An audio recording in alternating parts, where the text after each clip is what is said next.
Olá pessoal, eu sou o professor Schiavone e nós vamos hoje ver uma revisão de História do Brasil no período colonial aqui no aulalivre.net. Vem comigo! Bom, a grande dificuldade do aluno, via de regra, é entender esse longo período colonial, que começa lá em 1500 e vai até 1822. São 300 e tantos anos de história. É difícil compreender isso? É. Mas hoje nós vamos facilitar então essa tarefa aí para o estudante. Vejamos lá. Primeiro vamos caracterizar esse período rapidamente. O Brasil, durante o período colonial, vai ser um país monocultor, agroexportador e escravista. Ou seja, durante todo esse período, toda a produção brasileira vai ser sempre voltada para o exterior. Certo? Muito bem. Agora, o outro problema, que é um problema sério. Como é que nós vamos encampar e entender esse período tão longo de tempo? Muito bem, o que nós vamos fazer? Vamos primeiro dividir ele em dois períodos, que é a divisão clássica que os historiadores utilizam. Se divide em período pré-colonial, esses primeiros 30 anos da história brasileira, de 1500 a 1530. Por que pré-colonial? Pré-colonial porque durante esses 30 anos, Portugal não se preocupou em ocupar a terra, em colonizar o Brasil. Isso vai ocorrer a partir de 1530. Muito bem, nós sabemos então que esse primeiro período do Brasil, da história brasileira, é um período tranquilo, via de regra, os estudantes dominam esse assunto e depois nós vamos explorá-lo um pouquinho. Mas agora, como é que eu vou entender esse período que vai de 30 até 1822? Aí que está a dificuldade. E o segredo para isso, que nós vamos utilizar, é identificar a União Ibérica, que começa em 1580 e vai até 1640. O que é a União Ibérica, afinal de contas? Bom, a União Ibérica é o período em que Portugal passa a pertencer aos domínios de Espanha. O Brasil era uma colônia portuguesa, desde então, desde 1500. A partir de 1580, o rei de Espanha passa a ser também rei de Portugal e ele acaba englobando todo o vasto império colonial português aos seus domínios. Tá certo? E nessa incorporação, evidentemente que o Brasil foi junto. Então, durante 60 anos, o Brasil não é português, o Brasil é espanhol.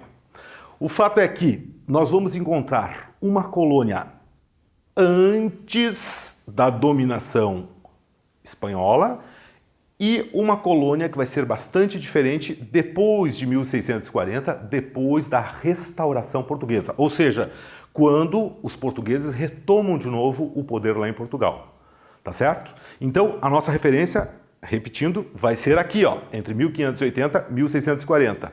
Uma colônia antes, que estabelece uma relação com Portugal antes disso, e uma colônia que estabelece uma relação com a sua metrópole, Portugal, depois disso. Bom, século XVI e século XVII é o século do açúcar aqui no Brasil. Século XVIII é o século do ouro. Mas isso aí nós vamos ver logo em seguida. Primeiro vamos começar com a primeira fase do período colonial brasileiro.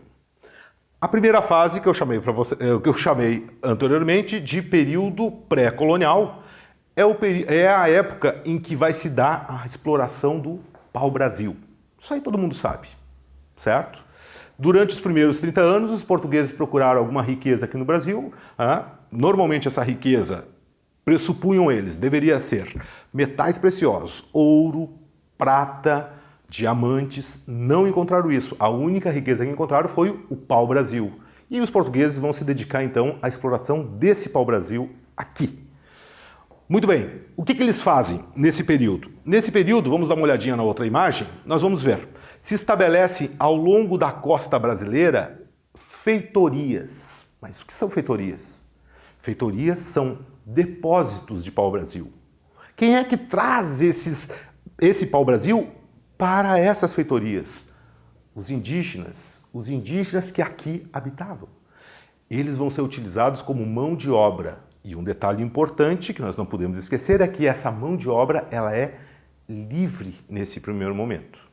A partir de 1530, quando os portugueses resolvem ocupar definitivamente o território, a partir desse momento, a relação dos portugueses com o indígena se altera. Como se altera? Os portugueses passam a escravizar os indígenas. Então, também um detalhe importante que nós não podemos esquecer é que a partir de 1530 começa a ocupação do território, começa a colonização, começa a escravidão no Brasil. Via de regra, a gente associa a escravidão com a escravidão africana.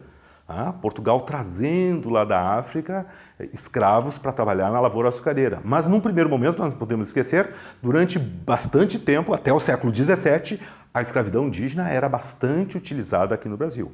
Muito bem, nesse primeiro momento que estamos examinando, período pré-colonial, a relação do indígena é uma relação tranquila ainda com o português. O português estabelece feitorias, os indígenas trazem o pau-brasil para essas feitorias, e eles são pagos com quinquilharias. Essa relação entre trabalho, que é pago com quinquilharias, é o que nós chamamos ali de escampo.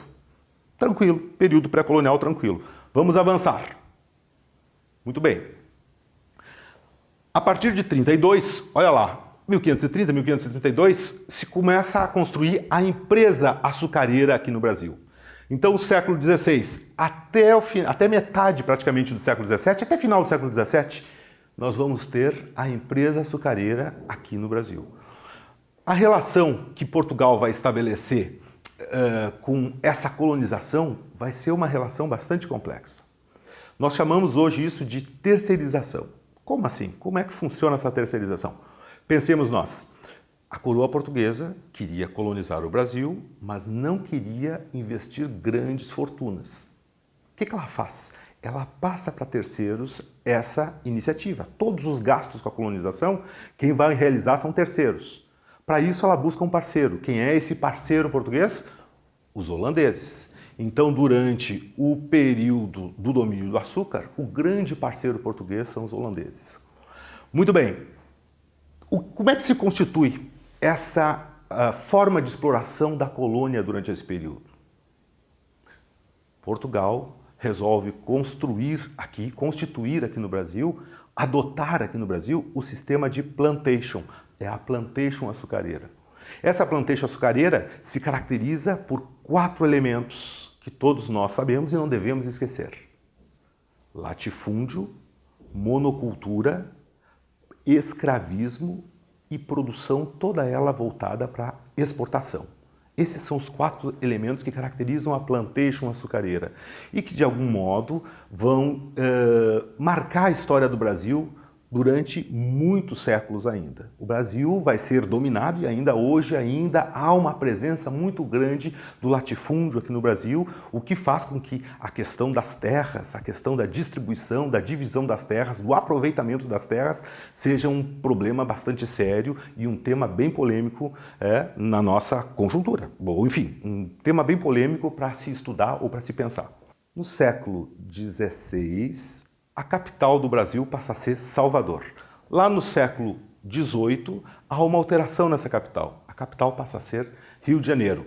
Observe que houve uma mudança também da presença ou do grande parceiro português. A partir do século XVIII, o grande parceiro português passa a ser os ingleses. Vejamos nós. A plantation açucareira, aqui nós temos uma imagem famosa do Debré, que via de regra nos vestibulares se cobra ou aparece essa imagem. Nós vemos aqui negros trabalhando num serviço, na realidade moendo cana dentro de casa, numa atividade doméstica, mas isto aqui é o que nós vamos chamar de complexo do engenho, que é o que caracteriza lá a plantation açucareira. A unidade de produção na plantation vai ser o engenho. O engenho se caracteriza pela casa grande, certo? Pela senzala, que aparece aqui do lado, bem pequeno, vocês conseguem ver, e pela presença da igreja e pelo engenho propriamente dito, que era onde era processada a cana-de-açúcar. Bom, século XVI, século XVII é o século do açúcar, produção açucareira. O século XVIII, nós vamos conhecer a atividade da mineração. Essa vai ser a atividade mais importante ao longo de todo esse período. Por que isso está acontecendo? Por que a mineração passa a desempenhar um papel tão importante na história brasileira a partir desse momento? Vejamos nós. O que acontece? Século XVIII é o século da mineração. Mas o que está acontecendo ali? O século XVIII, para a coroa portuguesa, ele representa, e a mineração propriamente dita, representa uma expectativa, na realidade, representa a saída da crise. Pelo menos essa é a expectativa da coroa. Vejamos por quê.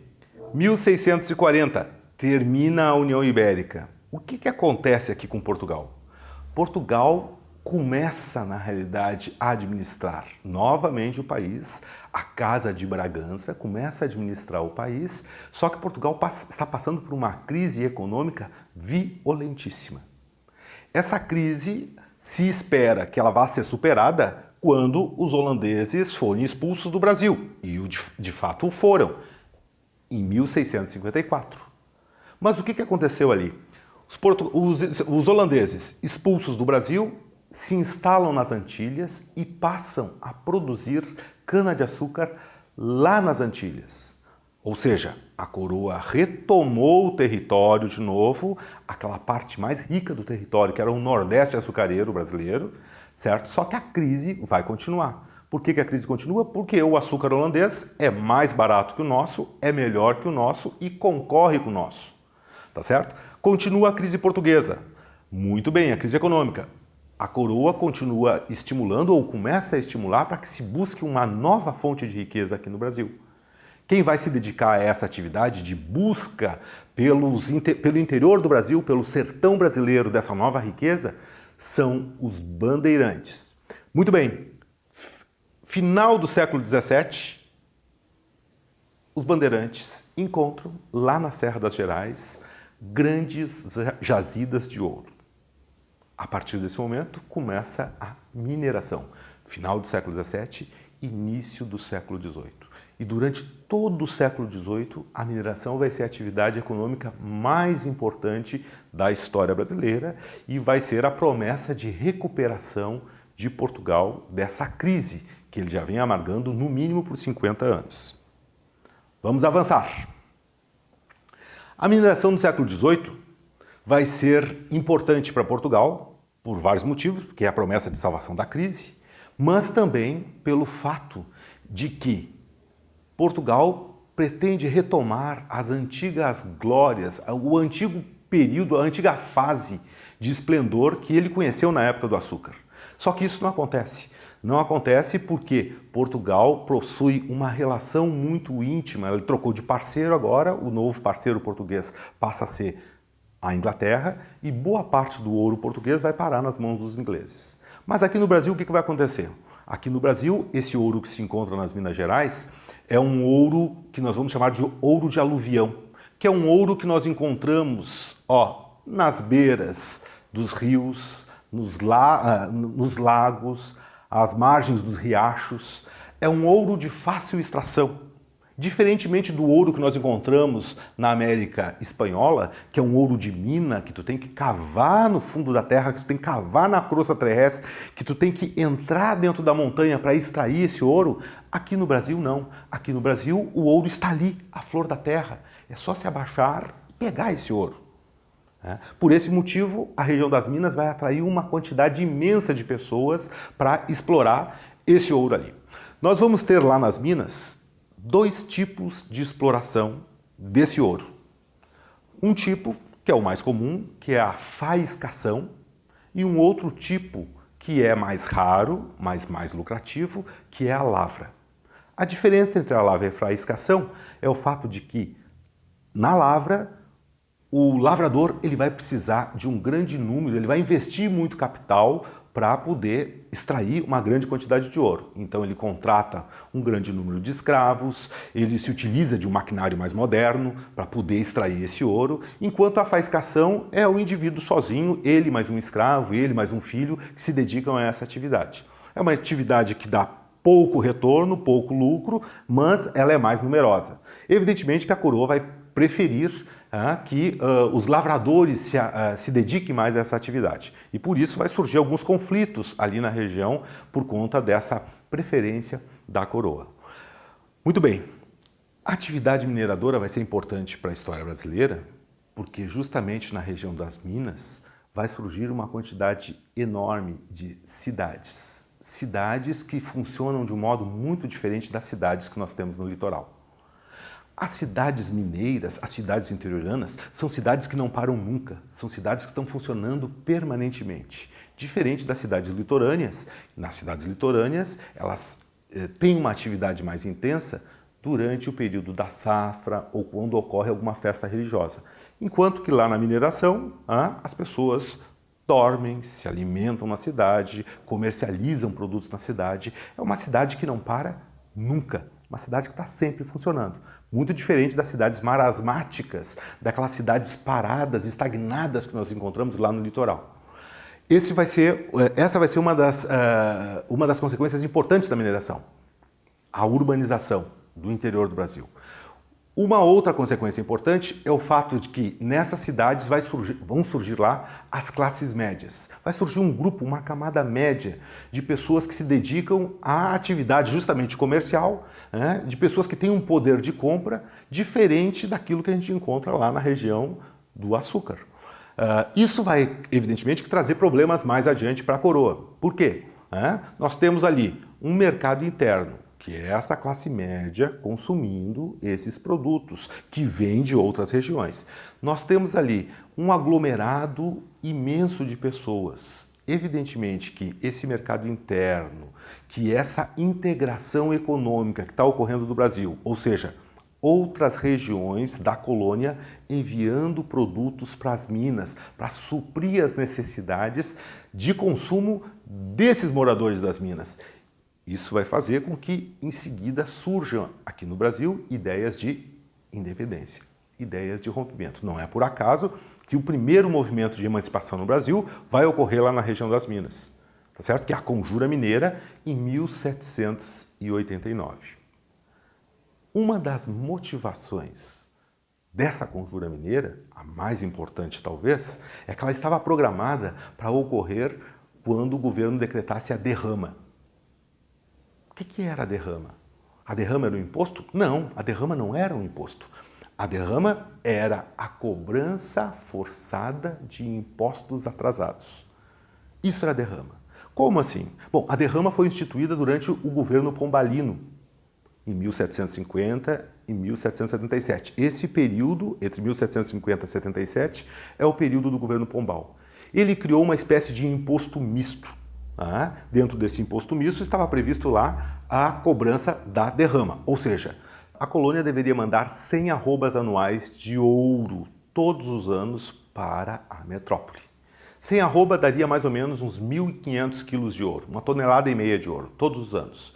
O fato é que a mineração entra em declínio a partir justamente da segunda metade do século XVIII. A partir de 1760, 1770, o ouro começa a escassear nas minas. E por conta disso, nós não conseguimos enviar os 1.500 quilos para Portugal.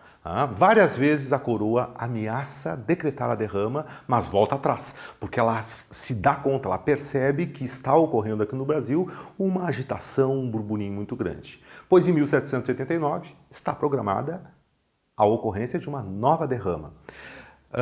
Pois é justamente por conta desse contexto turbulento, desse burburinho, que se organiza uma conspiração, que nós vamos chamar de Conjura Mineira, para aproveitar esse momento em que a coroa vai decretar a derrama e aí então nós realizarmos o rompimento com a coroa portuguesa.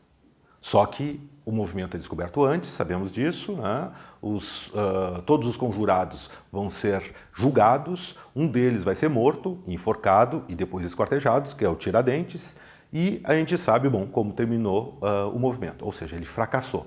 De qualquer modo, 9 anos depois, 1798, vai eclodir uma outra conjura, uma outra conspiração, mais radical que a mineira. E aí depois vocês deem uma olhadinha rapidamente nisso, que é a Conjura dos Alfaiates, lá na Bahia. A coroa vai ficar muito assustada com essa quantidade de conspirações emancipacionistas que estão ocorrendo aqui no Brasil. E ela vai começar a pensar sobre o que fazer com a colônia a partir desse momento. Alguns na corte já falam em transferir uma parte da administração portuguesa aqui para o Brasil. Isso no século XVIII. Isso de fato vai ocorrer logo no início do XIX, mas por outros fatores, por motivo de força maior, por uma outra conjuntura que se alterou lá na Europa. Isso nós veremos depois, na nossa próxima aula. Bom, vamos dar uma examinada agora na estrutura de administração que os portugueses montaram lá no início da colonização, lá em 1530. Essa estrutura ela ainda está funcionando, aí estamos no século XVIII e ela ainda existe. Vamos ver. Olha lá, os portugueses se apossam de um território bastante grande, certo? Essa colônia aqui na América, que é a colônia portuguesa ou a América portuguesa, tem que ser administrada de alguma forma. O que eles fazem? Eles dividem, então, o território em capitanias, que são faixas de terra que iniciam no litoral e vão até o tratado, até o meridiano de Tordesilhas. Muito bem, as capitanias hereditárias, ou esse modelo de administração, fracassa. O objetivo maior do governo era justamente que se centralizasse o poder de alguma forma, se colonizasse, se promovesse a colonização e a ocupação do território a partir dos capitães donatários e a partir das capitanias hereditárias. Não funcionou. O governo português, a coroa portuguesa, estabelece então, muda o sistema, cria os governos gerais. Esse governo geral, em 1548, ele tem a função justamente de centralizar o poder aqui. O governo geral também fracassa nesse seu objetivo. Por que fracassa? Por que as capitanias fracassaram? Por que o governo geral fracassou? Por um motivo bastante simples. Havia um terceiro foco de poder que era muito mais forte que o dos capitães donatários ou até mesmo dos governos gerais, que são as câmaras municipais. Nas câmaras municipais, nós encontramos lá a figura do homem bom. O que é o homem bom? O homem bom é um latifundiário, um dono de terras, dono de escravos e que administra, na realidade, a localidade. Cada cidade, cada vila tem uma câmara municipal que é responsável por administrar uma determinada região. São as câmaras municipais os verdadeiros focos e centros de poder no período colonial. Então, revisando, nós temos três estruturas políticas, três estruturas administrativas que se sobrepõem no tempo aqui durante o período colonial. As capitanias hereditárias, os governos gerais e as câmaras municipais. Vamos ver agora, mais um pouquinho, vamos avançar. Que sociedade é essa que se formou aí no período colonial brasileiro? A sociedade brasileira, no período colonial, ela vai ser uma sociedade rural, patriarcal e hierárquica. O que significa isso? Que toda a atividade, praticamente toda a vida estava organizada no campo, na zona rural. O que é essa sociedade patriarcal? Essa sociedade patriarcal significa que o senhor, o patriarca, o senhor de engenho, o dono de terras, o homem, o sexo masculino tem um poder muito grande sobre quem? Poder de vida e morte o patriarca tem. Sobre a mulher, sobre os filhos, sobre os seus escravos, sobre os seus dependentes e até mesmo sobre a vizinhança. Esse é o largo e amplo poder que o patriarca goza no período colonial. Por isso nós chamamos a sociedade de sociedade patriarcal. Nós dizemos também que essa sociedade é uma sociedade hierárquica. Por que ela é hierárquica? Porque há pouca mobilidade social. Tu nasce lá, na ponta da pirâmide, como um aristocrata, como um senhor de engenho, como um dono de terras, tu nunca vai descer lá para a condição de escravo. Do mesmo modo como nós não vamos encontrar um escravo que vá ascender à condição de senhor. A mobilidade é muito pequena. Entre os senhores e os escravos, nós temos um grupo ali que nós podemos chamar de grupo intermediário, que não chega a constituir uma classe social. É um grupo intermediário, um grupo de pessoas que são dependentes normalmente do senhor de engenho, dependente dos senhores, composto por homens brancos, composta por pelos apadrinhados, pelos apaniguados desse senhor, mas que são muito dependentes do ponto de vista econômico, do ponto de vista político desse senhor. Não tem. Por isso que nós chamamos essa sociedade, então, de uma sociedade hierárquica. Essa sociedade hierárquica, com pouca mobilidade social, ela de alguma forma, ela vai marcar muito a sociedade brasileira até os dias de hoje. Muito bem, vamos dar